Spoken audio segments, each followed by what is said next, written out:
Hi there, viewers and gamers alike out there, and welcome back for more of Arkham Twin Days video special of multi-universal lore and more of Marvel Spider-Man. So I thought I'm gonna go back with that topic that I usually did back from last week, and guess what? It's Power Rangers once again. So yes, Power Rangers! It's time to go Morphin! Or should I say, yeah, whichever it is works. It's Morphin time! And now may the power protect you right here in Leo's Let's Plays Alliance, for I'm about to give out this topic once again. So this is about 10 teams where the Red Ranger isn't the strongest. So like, what? Trust me, this has happened 10 times where the Red Ranger isn't the strongest. However, even though the Red Ranger is usually the most important Ranger in a Power Rangers team, he wasn't always the most powerful, if you get my drift or meaning. The Mighty Morphin Power Rangers was a cornerstone of 90s television, with the Rangers themselves becoming some of the most popular superheroes of all time. Probably no one Ranger was as recognizable as the Red Ranger. The original Red Ranger stood out because he was the leader, and red so happens to be one of the world's most popular colors. Which works, and it is true, by the way. Although the Red Ranger ended up being usurped as the leader of the Mighty Morphin team in the second season, if I do recall. Most other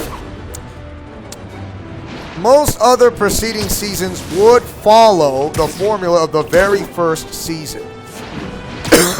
Sorry, breathe air in the wrong tube. Now I'm okay. The Red Ranger would generally be the leader and often or not be the de facto protagonist. So yes. However, even though the Red Ranger is usually the most important in a Power Rangers team, he wasn't always the most powerful, if you get my meaning. The Red Ranger would get the most upgrades, if you want to know. In other words, get new stuff and cool and awesomeness battle armors. But there were other Rangers that would be stronger than him a lot of times. So don't get me wrong on this. 6 Rangers are often the most powerful member of a Rangers team, being stronger than ever than the Red Rangers.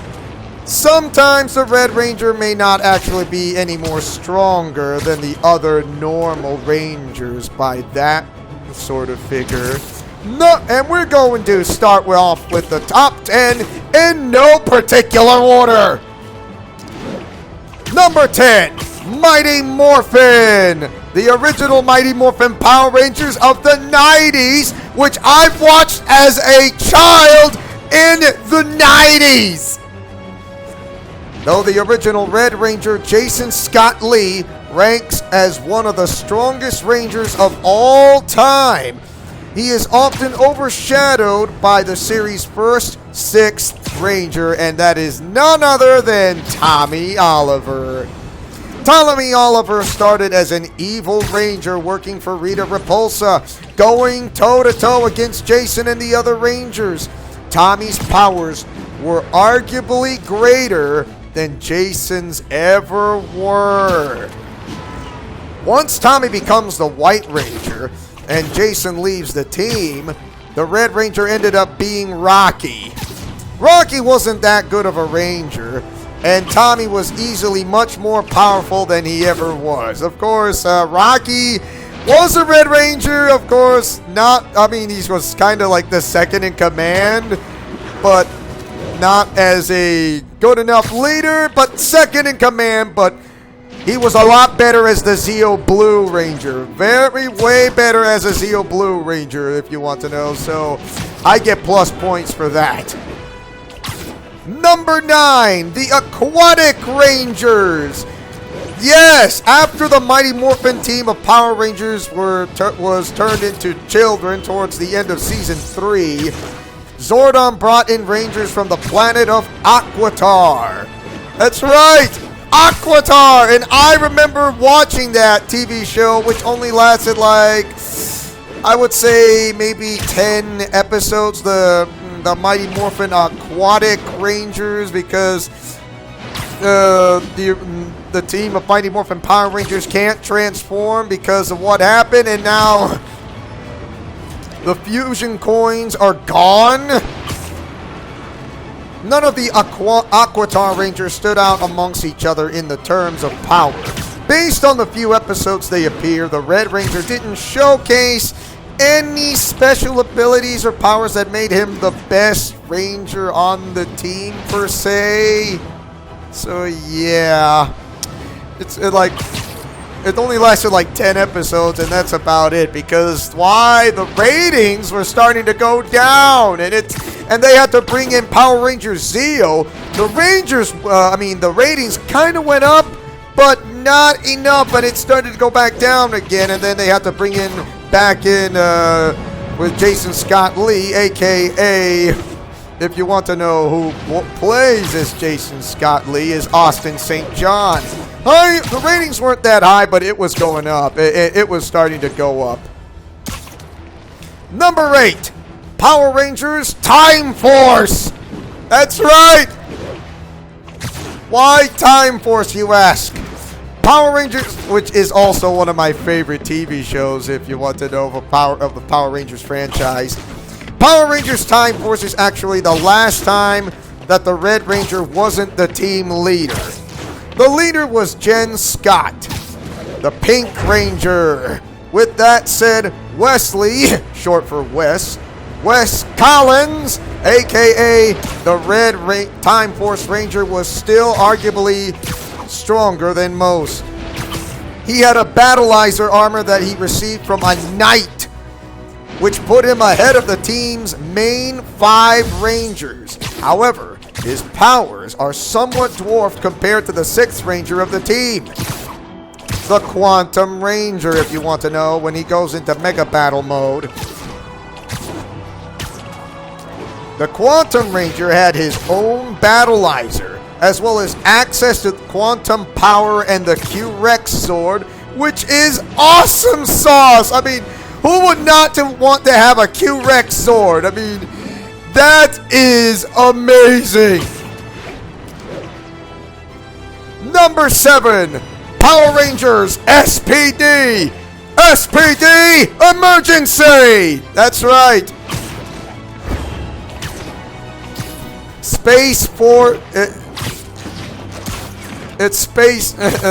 SPD, Space Force Delta is what stands for. Space Force Delta.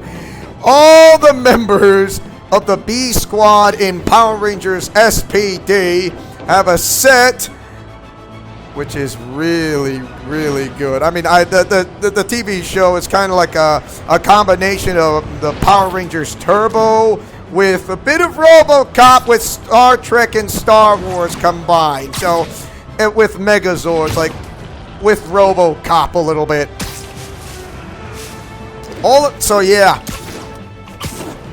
All these Power Rangers SPD have a set of superpowers they have known without their Ranger uniforms of the B Squad. So yeah! The SPD Red Ranger Jack Landers had the power of intangibility, which allowed him to phase through walls and other solid objects. And also think of it a little bit like as X-Men, if you want to know. X-Men meets Star Wars and Star Trek with Turbo Power Rangers Turbo with the a little bit of combination of RoboCop. He also had morph ability into the SPD battleizer, making him stronger than the main B Squad. So yeah, Jack Landers. However, he is overshadowed by the SPD branch commander of Earth, Anubis Doggy Kruger, who goes by the name of the Shadow Ranger, which is fantastic. An alien with a dog's face Doggy becomes the Shadow Ranger and is easily one of the best Rangers ever. And it also you can also play as him if you have the DLC of Power Rangers Legacy Wars Battle for the Grid. And he is not that bad of a fighter, to be honest.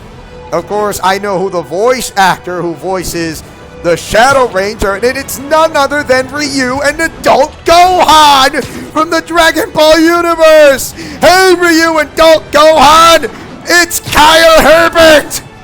So yeah, I know who he is. He's how he tried to voice to sound like a guy who's in command. He also voices sounded like Mike, who is the Magna Defender, who tried to sound like an older teen college student. Impresses me from his voice acting, which is, how does he do it? He does it so well. Number 6, Power Rangers Mystic Force. That's right, Mystic Force. And that TV show is the Power Rangers. Think of it as a TV show. Power Rangers meets Lord of the Rings and Harry Potter. So yeah, but I would say the Mystic Force is way better than the others. It's a well done TV show, to be honest. Well done. Nick Russell, the Red Ranger of the Power Rangers Mystic Force team, had access to many different forms. In his normal Ranger form, he had the power to control fire. He will gain other forms like the Red Legend Warrior and the Dragon Fire Ranger forms throughout the season. He is unfortunately a newbie when it comes to magical powers. He does go through an arc, and yes, he got into the armor of Korag for once, if you want to know. And he does become better.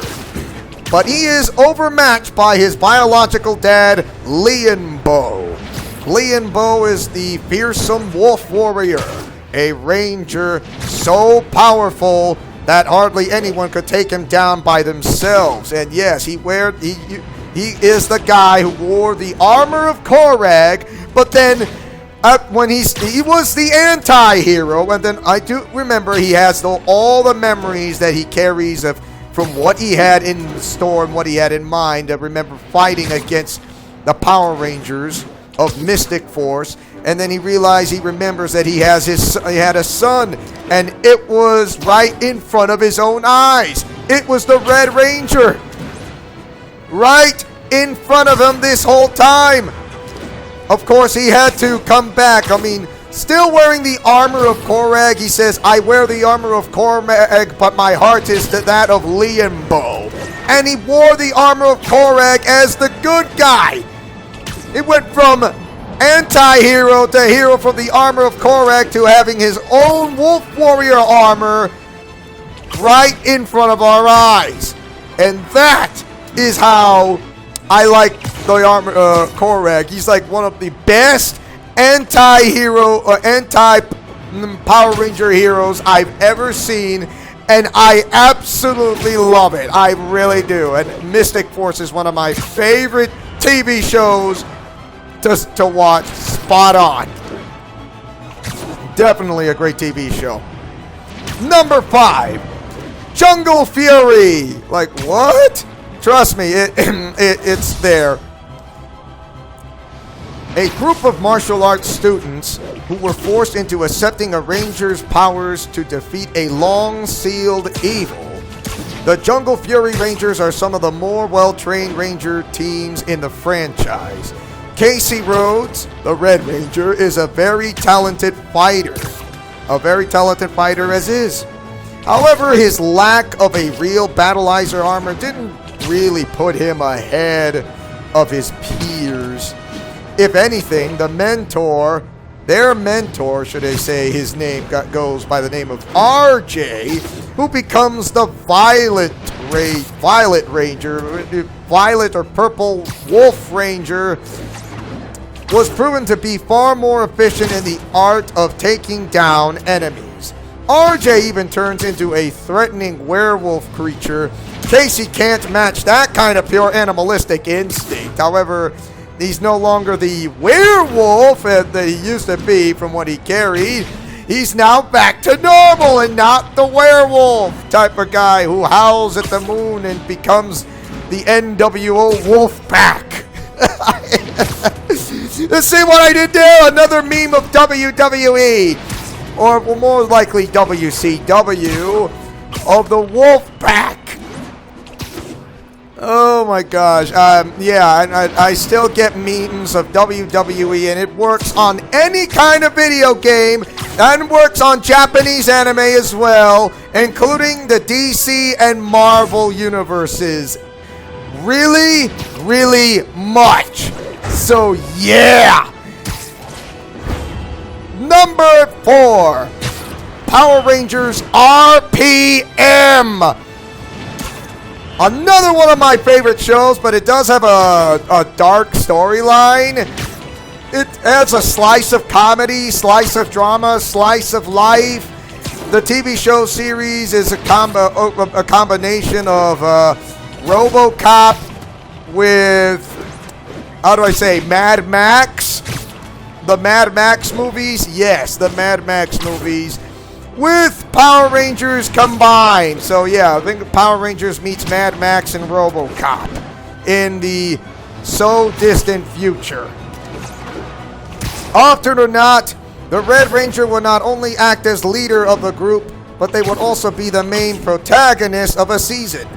Power Rangers RPM change the formula a little bit by making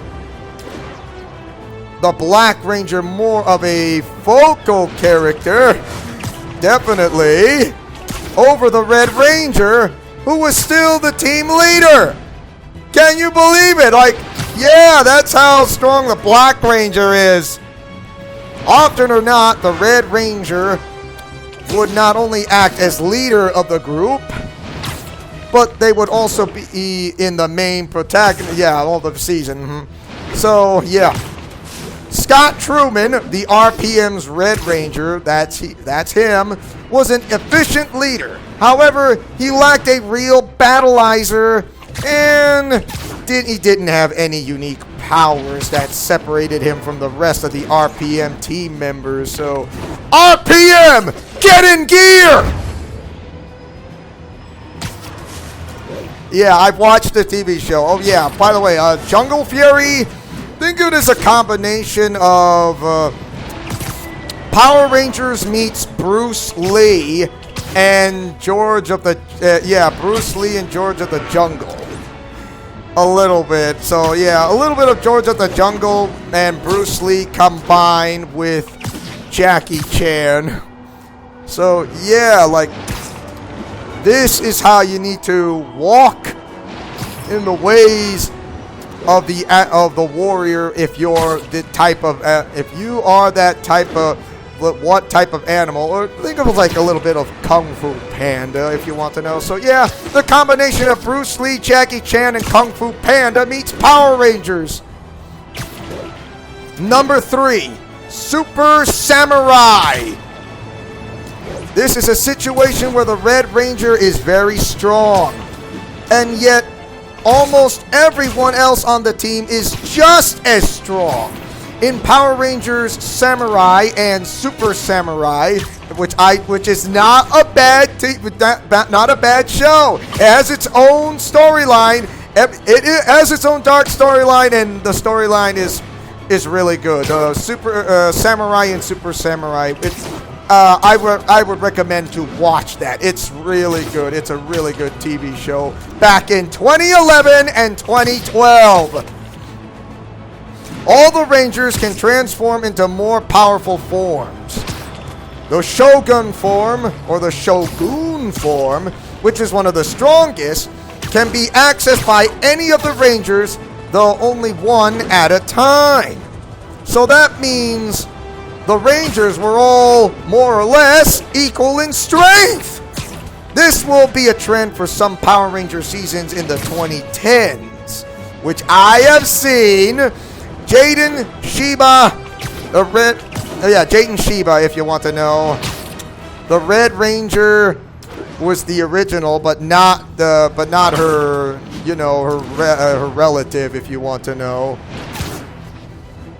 Also turned out not to be the real Red Ranger. His sister, that one. His sister was the original Red Ranger. Jaden was not the original. His sister was. He wasn't. But of course, he proven time and time again that he is just as important as everyone else. So his sister was supposed to be the Red Ranger, and fans have gravitated more towards her than they ever did with Jaden. So that kind of proves a point that like, how come women can't do something who is a leader as a Red Ranger in the first place? And guess what? She happened to somehow broken that barrier, and it really proves to show that this female character who is a Red Ranger in the first place absolutely shaken the Power Rangers universe, and especially fans of everywhere else. This goes to show you that women are just as awesome sauce as any other guy. And no offense, but I have to agree on this. Number 2, Super Mega Force, which I have seen, and some say it's not a good show. I don't know if it's a bad show. It's not terrible. Like in Samurai, Power Rangers Mega Force and Super Mega Force is more of a situation where all of the Rangers have a similar set of powers and abilities. No one Ranger had their own unique set of awesomeness armor or was particularly stronger than others. In Super Mega Force, all the Rangers had the power to morph into Rangers of past seasons. Unbelievable! Not just Red. In fact, Mega Force is probably the only season where the Red Ranger didn't do anything in particular to stand out. Yeah, crazy, isn't it? Past Rangers from the 90s to the 2000s and also in the 2010s. So Mega Force is like Angel Rangers. Super Mega Force is like Pirate Rangers. Arr, mateys, I am a pirate's life for me. You know, that type. And number 1, Super Ninja Steel. I have seen it. Ninja Steel was really good. Super Ninja Steel wasn't too bad. I would say Ninja Steel was better than Super Ninja Steel, but Super Ninja Steel wasn't too bad. It wasn't that bad, so it went okay. I mean, but Ninja Steel was better. Power Rangers Ninja Steel is another 2010s Power Rangers show where most of the Rangers had access to the same powers. During the show, Brody Romero, the Red Ninja Steel Ranger, gained the Ninja Master, Ninja Super Steel, and Lion Fire forms. That's right. It made him a strong Ranger. Nonetheless, the other Rangers had access to those forms as well. Apparently, the 2010 Power Rangers, and by extension, the Super Sentai series, which is the Power Rangers of Japan, on which they were based on, didn't want any one Ranger to stand out. The creativities probably wanted all of them to be equal, possibly so that any Ranger had a better chance to be someone's favorite. So yeah, that is a mixed reaction, of mixed feelings. So there goes a little bit like Naruto. Power Rangers meets Naruto and Naruto Shippuden. So only it's Power Rangers. With that, they have Megazords, if you want to know, which is incredible. So there are also, I mean, several TV shows of Power Rangers I would love that I really did enjoy, and it's really good. I mean, some of them are all right, and others are not too bad. One is like there are like some couple of episodes of like the show with the ridiculous craziness. Like, what did I just see? One episode on Power Rangers Zeo is when Tommy Oliver was singing while talking while he was the Red Zeo Rangers. Like, what kind of episode is this? He is singing and talking at the same time. It's like, what? And then in Power Rangers Operation Overdrive, the Red Ranger had to wear these Lucky Charms and with the smelly socks. It looks like a ridiculous mariachi. What? Like, what? Oh my gosh. It's so hilarious. It looks like a mariachi guy who wants to sing in front of a band with the smelly socks that were never washed 5 years ago and a sombrero hat.